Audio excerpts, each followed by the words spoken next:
Hello everyone, we're going to do a review on this Duramax hybrid dual fuel XP 8500 EH. Okay, so this is an 8500 watt generator.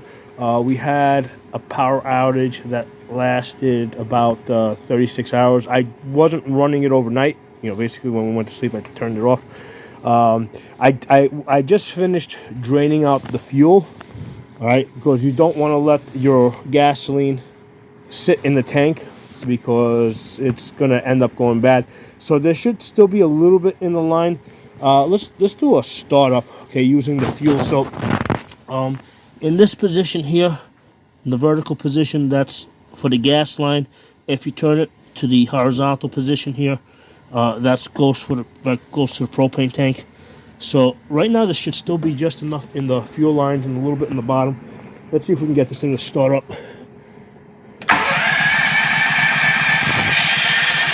Play with the choke a little bit. Let's turn the choke over to that side.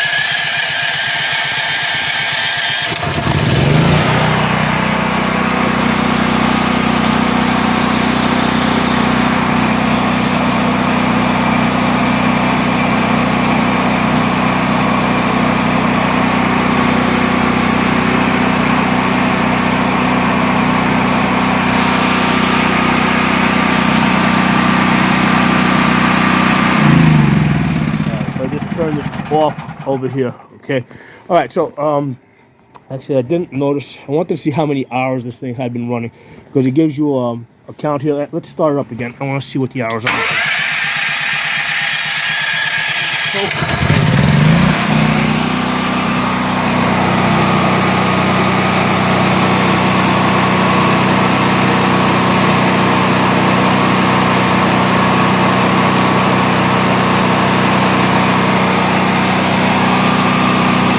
Okay, so all right. Okay, so that indicates that it was running for like 24 hours out of the 36 hours that we had that power outage. Okay, so I want to take a look at that. So initially, my initial thoughts with this dual fuel was that I was going to run it just with the propane. Okay. And what I found out really quickly, that's not a great idea, because this is I think a 20 pound, it's a 20 gallons, it's a 20 gallon propane. Okay, so I got about 2.5 hours of runtime on the 20 on a 20 gallon propane. Okay, so 2.5 hours, which like really sucks. With the 5 gallon gasoline, I got like close to 8 hours. I kind of lost count a little bit, but it was pretty close to 8 hours. I think over the 24 hours that I ran it, I think I went through maybe 1.5 of these. Okay, so yeah, using the gasoline is like way more efficient.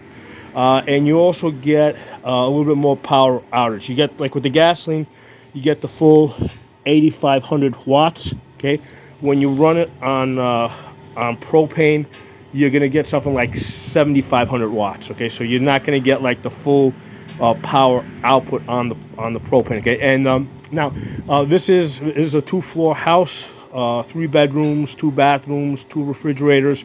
I was okay, even when I was running it on propane, I had plenty of power. Okay, when the propane starts running down, okay, the engine doesn't just like shut off completely; it starts flickering. Okay, so you know that your propane's running out, so you get a little bit of a warning.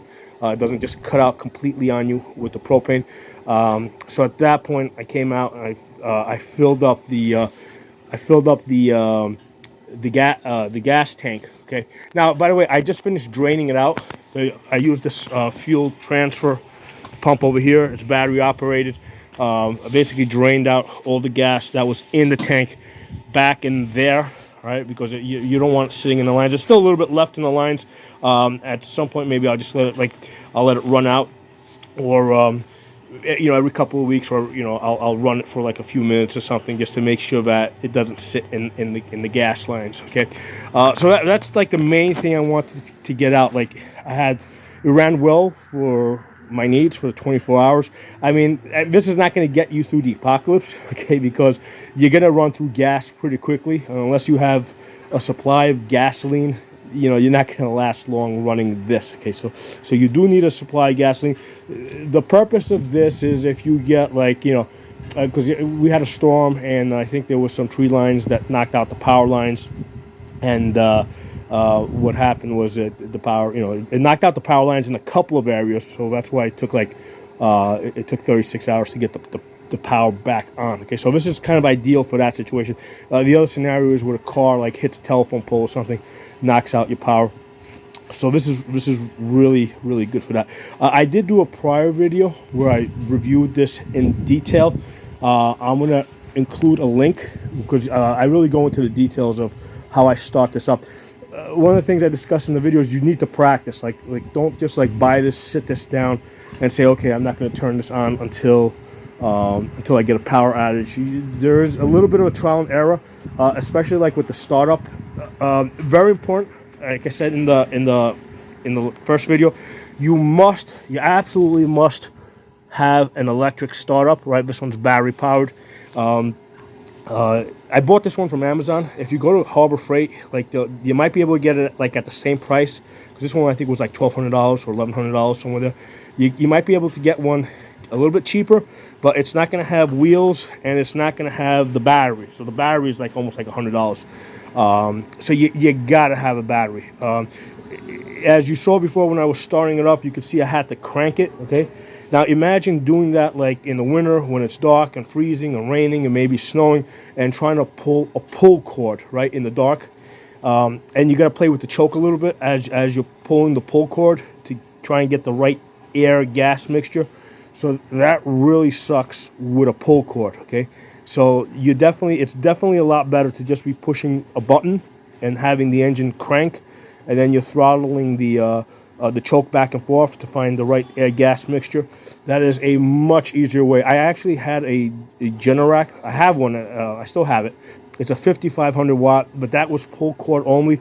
That was like a nightmare to start, because I had to keep cranking it and playing with the choke, and that was just a nightmare. So absolutely, your priority in buying a generator, you want it to be dual fuel, and you want it to be battery startup. Now, the reason why you want the dual fuel, the startup, especially when it's cold, is easier with the propane.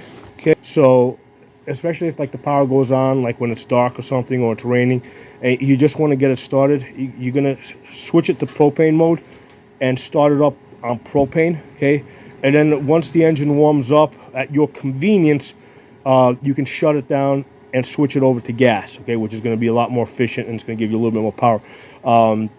Now, in order to switch from propane to gas, or from gas to propane, you do have to shut off the engine. Okay, so you have to shut off the engine, and you have to have it switched over. So as I said earlier, vertical is gas, horizontal. Right, there's only two positions. Horizontal, the off position, it's pulling from the propane tank. Initially, I had this in the gas position. Okay, and I hadn't figured out yet that it needed to be in the off position to pull from the propane, but it still ran the first time I ran it. The reason it did is because there was no gasoline in here. So I think what was happening is that the propane was working its way somehow through the tank, and then coming down through the gas line and feeding the engine. Okay, but the next time when I filled it up with gasoline, I noticed basically I couldn't get it started. I had to switch the valve to the off position so that it would pull from the propane. Okay, so that's one of the things that I learned. That I learned. Okay, so that's really important, especially if you got gas in there. You gotta switch the propane to the off position, and if you want it to run on gasoline, shut it down. Right, you gotta shut it down every time, and switch back to the on position. I actually called up the tech department with Duramax to confirm that. And they also said that if it's been running for like 10 hours straight, They also recommended, like, if you go from gas to propane or propane from gas, to let it sit for a while. Like they said, an hour. I think, they said an hour before you switch from gas to propane. Okay, I probably wouldn't. You're not going to want to run it for 10 hours on propane, because you're just going to. First of all, your propane is going to run out. Okay, so if you're going to be out of power for any length of time, more than an hour, you're going to want to get the gasoline started. Now, these tanks here, they're 3 pounds, 3 psi, right? This big one here that feeds my dryer and my stove, that's 1 psi. So unfortunately, I can't hook up this big tank to the generator. Okay, so it has to be a 3 psi, or I think it's 11 water columns of measure. That's another way that they measure this. But it has to be a 3 psi tank in order to run the generator. Okay. Other important thing that I mentioned in the last video, you absolutely want to have a line that runs, a 220 volt line that runs to your panel, and you want to be able to feed your panel directly. Okay, you don't want to be running extension cords from the generator into your house to try to to your refrigerator. First of all, you're not even going to be, if you have a heater that you got to run that needs electricity, you're not going to be able to hook up to that. So the easiest, cheapest thing to do is just hook up your panel so that you can run a line that you can plug into this 240 volt plug right there. Okay, and what you want to do is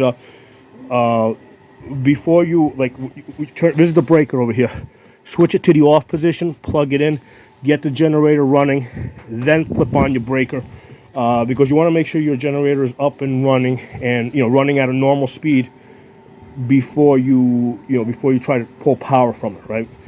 So yeah, and usually especially if it's cold, it's going to need to run for like a minute or two before it gets running properly at a steady RPM, and then you can flip your breaker on. But overall, my first experience running this thing 24 hours through a power outage was pretty good. Okay, like I said, the thing that was unexpected, that I hadn't anticipated, right? Because I anticipated that I would just be running off of these 20-gallon tanks. And what happens is you just go through the tanks too quickly. You only get like 2.5 hours out of these tanks, versus you're gonna get something like 8 hours out of gasoline, out of 5 gallons of gasoline, and that's way cheaper, because this, I think it's like $15 for 5 gallons, whereas this is like $22 for, so it's going to cost you $22 here to run for like 2.5 hours, versus $15 over here to run for like 8 hours. Okay, so you're definitely going to want to run off of the gasoline. Okay, but this is good, especially like if it's the winter, if it's dark, and you just need to get this thing started and get some lights going, right, so that you can see what you're doing. Yeah, the propane is nice. You're able to run off the propane. Here, let's switch over to propane now. Let's start up with the propane. See how that goes. We're going to switch over to the off position. Oh, and now I'm going to open up the valve. You want to turn the valve off when you're not using this, because it can leak. You can lose a little bit. Let's do start. Let's try it again.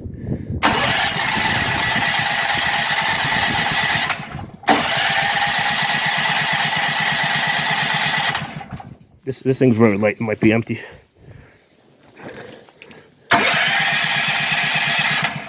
Let's play with the throttle a little bit. So yeah, you don't want to be doing this with a pull start. Just push this over a little bit.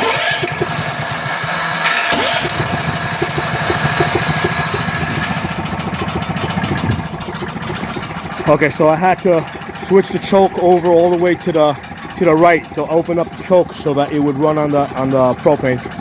So this tank is almost empty, so there's not a whole lot of pressure.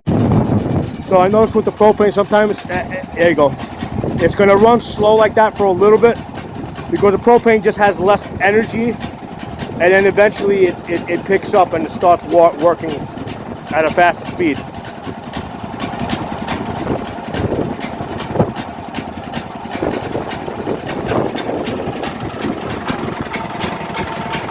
Now this one, I noticed that the throttle does, like when it picks up speed, the choke does kind of automatically set itself.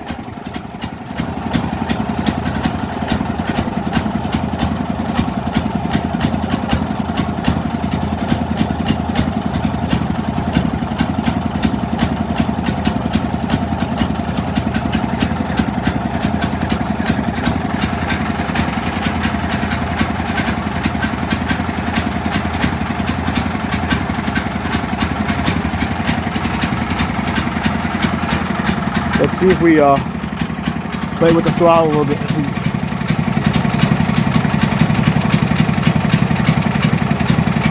No, not ready.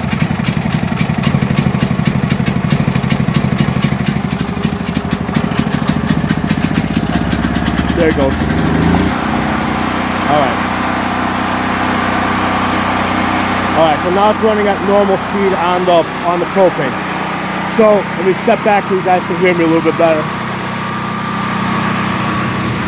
So that's an important thing for you guys to know. If you're running on propane, the startup is going to be a little bit slower.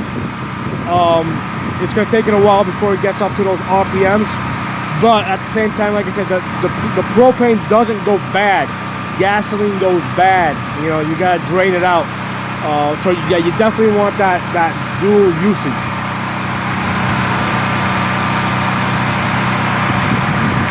So yeah, this is something that you got to practice with. You're not just going to like easily be able to do this for the first time when the power is out in the middle of the night when it's raining and freezing. Okay? You want to practice the startup with both your propane and your gas in like nicer weather. Okay? But yeah, drop some comments below. Let me know what you guys think. Talk to you all soon. Let's turn this thing off.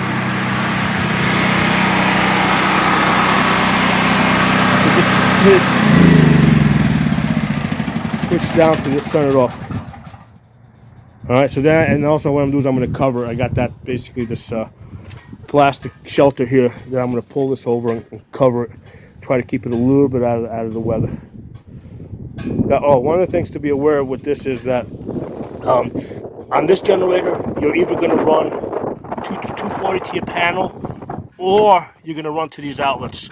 You can't do both at the same time. So that's one of the things to be aware of. On my other generator, I think I could run both, but I don't know if it was like splitting the power. I mean, I don't know how that was working out. On this one, there's a selector here. There's also an idle control here, where if you're just running it and you're not like actually pulling power, like if you want to, like, let's say recharge the battery, you can switch it to idle control and it'll run it at a lower RPM. Okay. Talk to you all soon. Oh, something I forgot to mention, kind of important. Make sure you point the exhaust away from your house and away from any windows, okay? Because this does put out a good deal of exhaust, especially in gas mode. In propane mode, not that much, or not as strong. But in gas mode, yeah, this thing, I mean, that exhaust is pretty strong. Okay, yeah, you don't want that pointing towards your house. Initially, I had it pointed in the direction of that storm door over there, and when I went down to the basement, I could basically smell some of the exhaust. So that's why I flipped it around and I've pointed it away from that storm drain. And hey everyone, I want to show you guys my old generator, the Duramax 5500. Okay, so this is gas only. I've had this for a number of years, and yeah, this one can be a real pain in the ass to start, especially if it's been sitting for a while and the fuel basically goes bad in it. Especially in the fuel lines, you got to drain everything out. So you know, with the other one, yeah, I mean, if the fuel in lines goes bad, not a problem. Just switch it to propane mode and run that, and then at your convenience you can drain out the lines. Okay, let's try and get this thing started. I mean, I did have this running a few days ago, so I shouldn't be too hard to get it started. Now, let me get this on a tripod.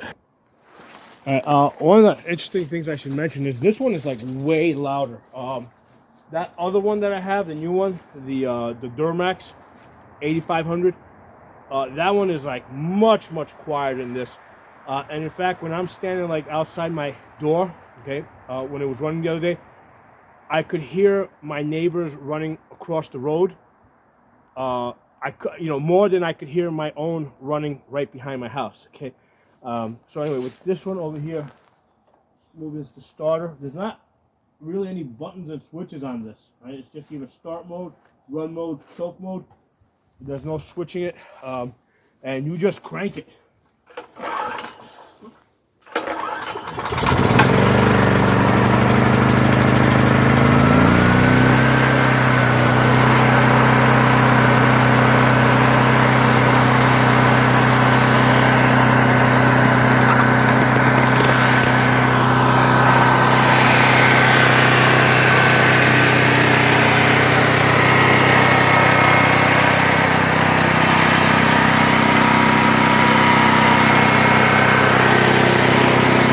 So this is the choke here.